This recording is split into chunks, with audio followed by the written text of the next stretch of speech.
मार्कंडेय जी तो थोड़ी सी माया में ही डूब गए। अब उन्हें माया के अंदर जाकर पहचान करानी होगी, तभी उनकी माया देखने की इच्छा पूरी हो पाएगी।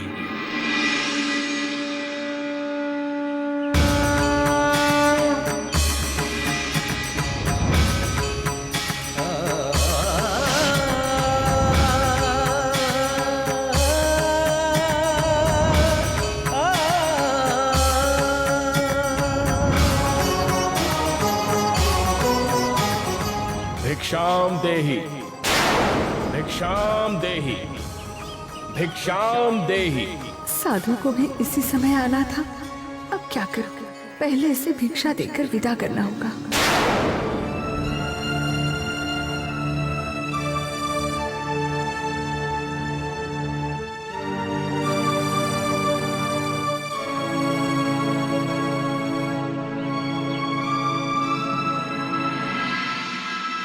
लीजिए और जाइए। किंतु देवी, हमारा नियम है कि हम कथा सुनाए बिना भिक्षा ग्रहण नहीं करते हैं, इसलिए आपको मुझसे मार्कंडेय ऋषि की कथा सुननी होगी। देखिए, इतना समय नहीं है मेरे पास, कृपा करके आप जाइए। किंतु देवी, यदि आप कथा नहीं सुनेंगी तो मैं अपने नियम के अनुसार भूखा रह जाऊंगा, और कथा सुनेंगी तो आपको भी पुण्य लाभ होगा और आपका दुख दूर हो जाएगा। ठीक है, आइए और कथा सुनाइए। आइए।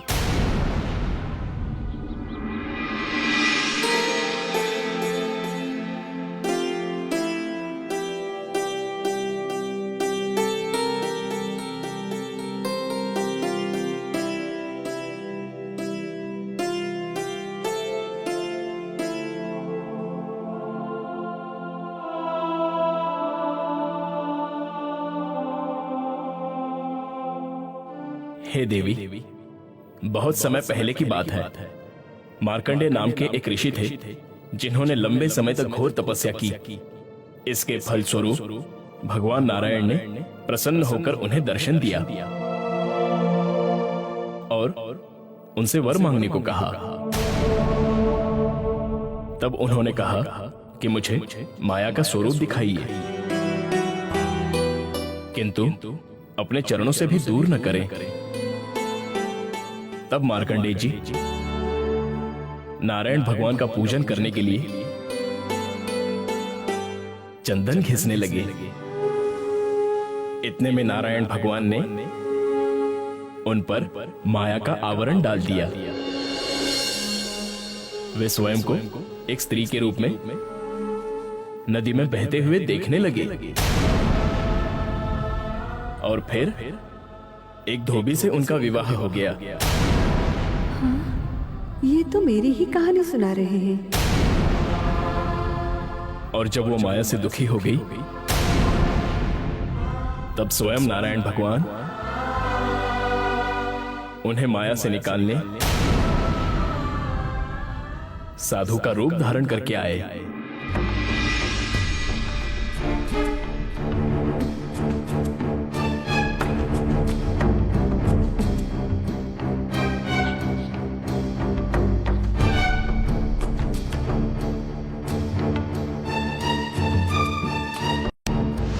हे प्रभु, जिस माया से संपूर्ण जगत मोहित हो रहा है, उस माया को देखने की मेरे दिल में प्रबल इच्छा है। ये कैसी इच्छा कर रहे हैं मार्कंडेय जी? ये माया देखने योग्य नहीं होती, इससे आप बहुत दुखी हो जाओगे।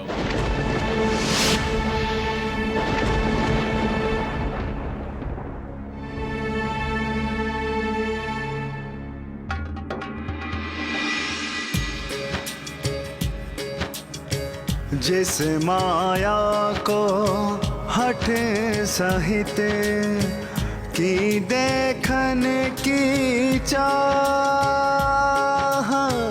मिला उसी से कष्ट भी और पाई मुक्ति की राह। मार्कंडे जी को हुआ निज गलती का भान, जाना भिक्षुक है स्वयं श्री नारायण भगवान, नारायण भगवान।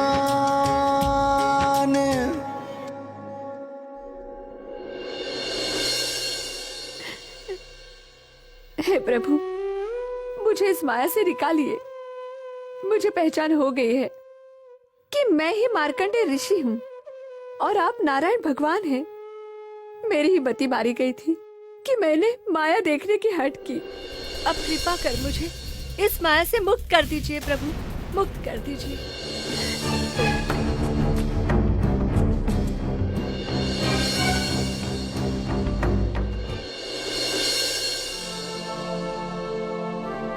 कहो ऋषिवर, क्या माया देखने की और इच्छा है? नहीं प्रभु, आज के बाद मैं कभी भी माया देखने की इच्छा नहीं करूंगा।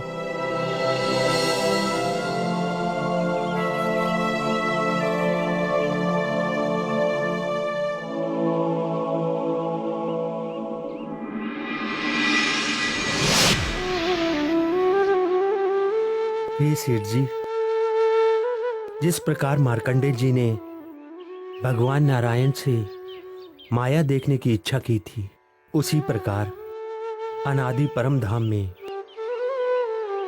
ब्रह्मात्माओं ने भी अक्षरातीत पर ब्रह्म से माया देखने की इच्छा की थी। जिस प्रकार मार्कंडेय जी ने वहीं ताल के किनारे बैठे बैठे सारी माया देखी, उसी प्रकार ब्रह्मात्माएं भी वहीं परम धाम में प्रियतम के सामने बैठकर सुरता से माया का सारा खेल देख रही हैं। जिस प्रकार मार्कंडेय जी को जगाने के लिए नारायण भगवान साधु बनकर आए थे, उसी प्रकार उन ब्रह्म आत्माओं को जगाने के लिए स्वयं पर ब्रह्म श्री प्राणनाथ जी के स्वरूप में आए हैं। हे जिंदादास जी, आपने मुझे प्राणनाथ जी की पहचान करा दी है। मैं आपका बहुत आभारी हूं। अब मैं श्री प्राणनाथ जी के चरणों में जा रहा हूं, जहां मेरा कल्याण निश्चित है। प्रणाम। प्रणाम।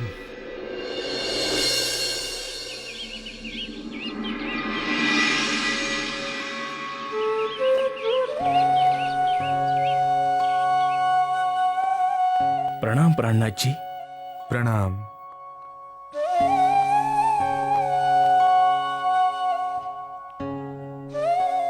हे सुंदर साथ जी, आत्म जागृति के लिए सबसे बड़ी आवश्यकता है ब्रह्म ज्ञान, और अज्ञानता आत्म जागृति में सबसे बड़ी बाधा है। जब तक मनुष्य को अपने मूल स्वरूप की, निज घर की और आत्मा के प्रियतम पर ब्रह्म की पहचान नहीं होती, तब तक उसके माया जनित विकार समाप्त नहीं हो पाते। क्योंकि इस देह से हमारी अहम भावना का जुड़ा होना ही समस्त दुर्गुणों का मूल है, और देह से जुड़ी इसी अहम भावना के कारण ही आत्मा का अजर अमर अविनाशी स्वरूप ढका रहता है। हे प्राणनाथ जी, इस देह से जुड़ी अहम भावना से छूटकर आत्म स्वरूप में दृढ़ता कैसे हो सकती है? सुंदर साथ जी, इसके लिए आवश्यक है निज स्वरूप का चिंतन एवं ध्यान। आप यह अनुभव कीजिए कि मैं सच्चिदानंद पर ब्रह्म की अर्धांगिनी हूं, उनकी अंग रूपा सखी हूं। परम धाम मेरा घर है और मैं परम धाम की अनंत प्रेम और आनंदमयी लीलाओं में डूबी रहने वाली सखी हूं। जैसे जैसे हमारी आत्मा उस निजानंद में डूबती जाएगी, ये झूठा शरीर व संसार विस्मृत होता जाएगा।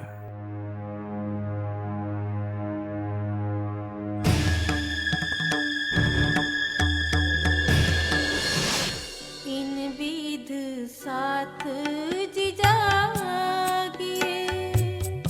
इन विध साथ जिजागिए, बताए देऊ रे जीवन, इन विध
हे प्राणनाथ जी, आज मुझे आपके स्वरूप की पहचान हो गई है। मैं जान गया हूं कि आपके तन में स्वयं परब्रह्म अक्षरातीत विराजमान है, जो सभी आत्माओं को जगाने के लिए आए हैं। कृपया मुझे अपनी शरण में ले लें और अपने निज घर ले चलें।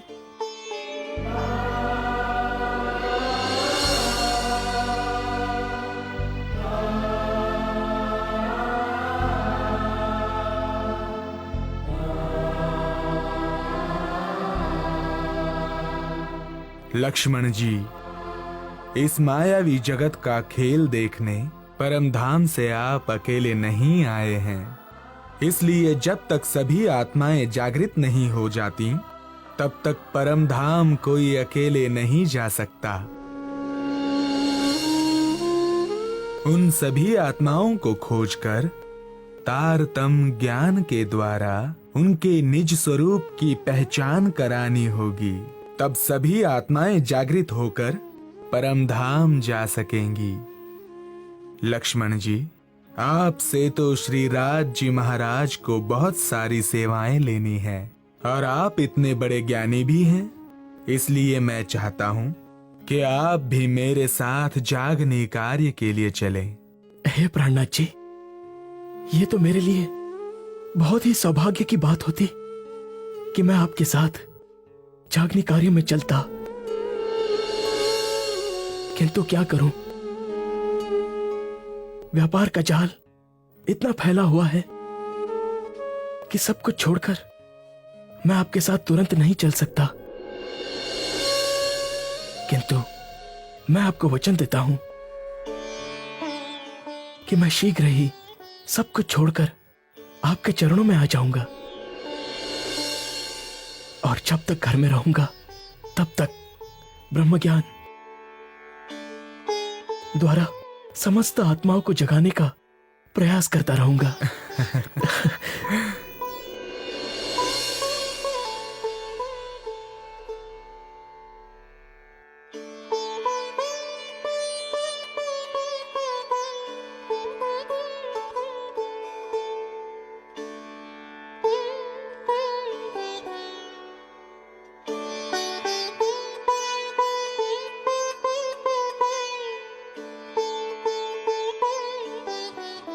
प्रणाम प्राणनाथ जी। प्रणाम।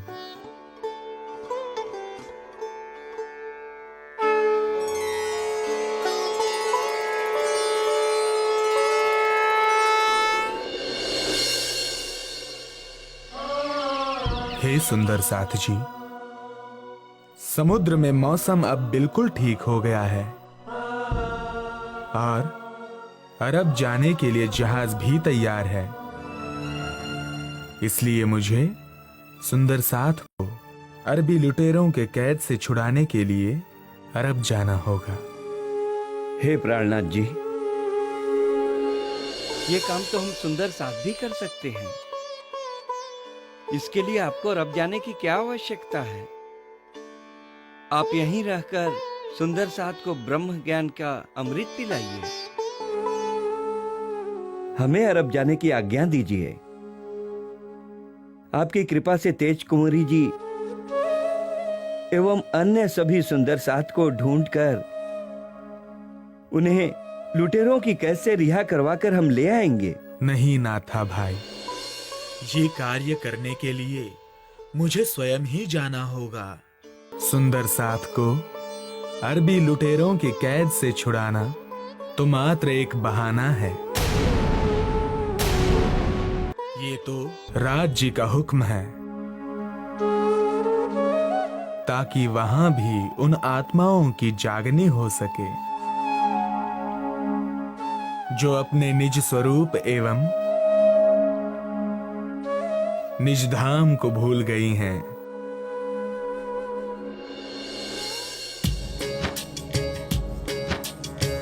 हुआ है सब हुक्म में होते हैं हुक्म,